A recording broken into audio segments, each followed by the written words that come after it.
In New Hampshire, what's the margin right now? It's about 20, depending on the poll that Donald Trump has. But so he's ahead by 20 over you or Haley. Correct. Okay. And you know, as I say to you guys during the break, you know, the interesting thing though is when you look into the crosstabs of the poll, the detail of the poll, they tell you that nearly 3/4 of Donald Trump's supporters are saying they could change their mind between now and primary day, which is 57 days away.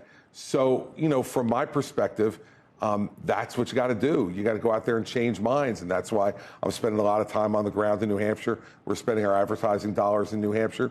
And what we got to do is nominate someone who can win the general election. Donald Trump, by the time we get to the general election, will have been convicted by a jury in Washington, D.C. You saw new reporting this morning that Vice President Pence has met with the special counsel and is going to be a witness. Mark Meadows has signed an immunity deal. Well, you know what that means. I did this for 7 years. You don't give someone immunity if they haven't committed crimes.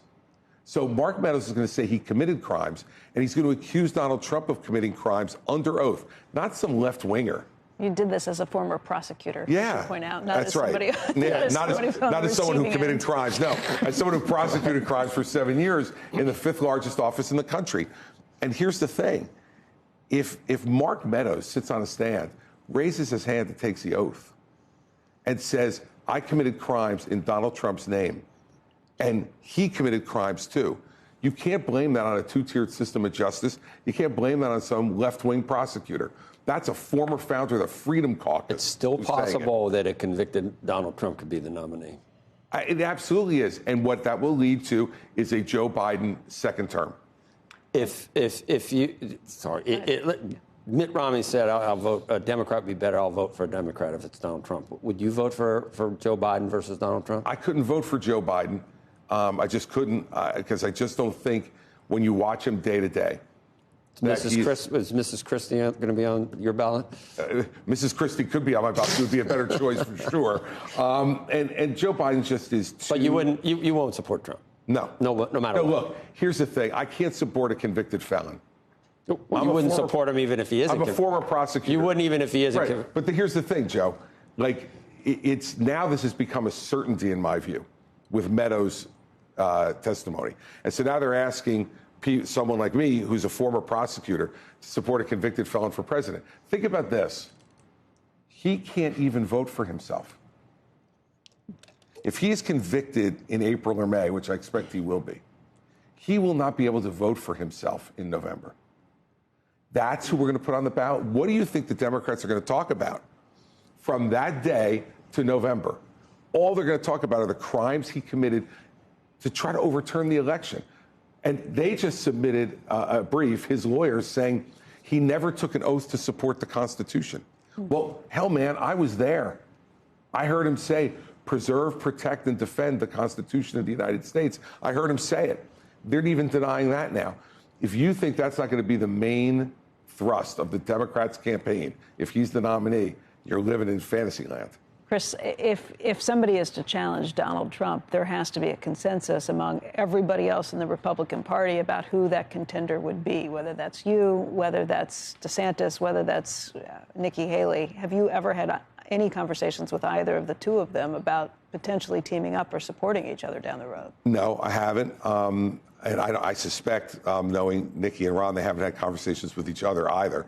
Look, again, I think you can't do that or expect people to do that before people start to vote, right? All these polls, let's think about it. Give you some perspective. In 2007, at this point, Mitt Romney was winning the Iowa caucuses in the polls. Mike Huckabee, who ultimately won, was at 4% at Thanksgiving.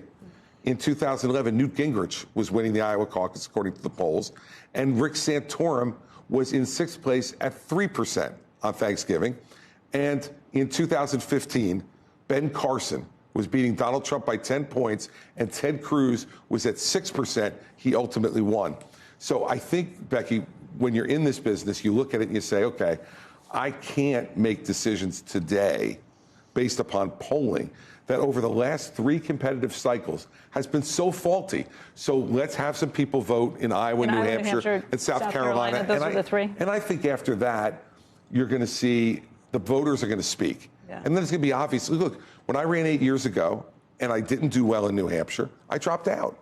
What, I mean, I know if somebody, I mean, the three you just listed, though, there could be a different winner in every one of those. That's or a different second place winner, I should say. right. In every one of those. Or there could be a different winner. Look, yeah. I don't preclude the idea that Donald Trump could definitely lose in New Hampshire. And I think he is, you see the way he's campaigning in Iowa, he's obviously nervous. So he knows what I know about these polls, which is they're a sugar high. There's not real substance underneath it that matches the extent of the lead right now. So as people start to focus, I'll give you an example. Right before Thanksgiving, I did a town hall in New Hampshire. It was the single biggest crowd we've had. It was standing room only in there. You could not get in. They ultimately wouldn't let more people in. I understand Governor Haley had a similar one earlier that day. I think people are just starting to focus now. There was a poll that recently came out that said over 50% of the voters in New Hampshire said the campaign hasn't started yet, right? So for them, for real people, not for us who focus on these issues, for real people, they're like, they get through their Thanksgiving dinner, they get done eating the leftovers, and they look up and they go, oh man, I'm gonna have to vote for president in 57 days. I guess I better start to focus. I think when that happens, we're gonna see if there's movement or if there isn't. But I'm running because I believe our country needs better leadership, and I believe our party needs better leadership. And if you sit on the sidelines and sit on the couch and do nothing about it, well, then you're just, barking at the wind and into the wind, right? So I don't want to do that. I want to try to bring this country together and move our party in a new direction. And I don't think us being led by a felon is the winning strategy. Let's put it that way, Joe. I'm not 100% sure what the winning strategy is. No one is until after it happens. But being led by a felon's not it. And certainly not being more divisive on the issue of abortion is the right way to go. I don't want politicians making this decision.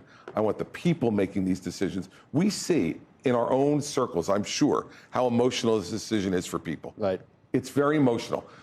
It becomes less emotional if you let them decide. Governor Haley and Governor DeSantis want the government to decide.